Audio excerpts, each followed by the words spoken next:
शाकंभरी. प्राचीन काळी दुष्काळ पडल्यावर ऋषी मुनींनी देवीची आराधना केली. त्यामुळे पर्जन्यवृष्टी झाली आणि प्रथम शाक म्हणजे पालेभाज्या उगवल्या. लोकांनी त्या पालेभाज्यांचा नैवेद्य दाखवून तो प्रसाद ग्रहण केला आणि दुष्काळ संपला.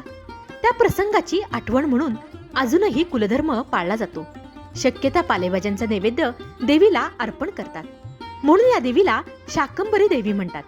पौर्णिमेला या उत्सवाची समाप्ती होते. शाकंभरीचे नवरात्र पौष शुद्ध अष्टमीपासून 9 दिवस संपन्न होत असते. पौर्णिमेला रथोत्सव केला जातो. शाकंभरी देवीला कण्हेरीची फुलं व बेलाचं पान अर्पण करावे. या उत्सवात 9 दिवस एक सवाष्ण, एक ब्राह्मण, एक कुमारिका व एक मुंजा यांना जेवण दिले जाते.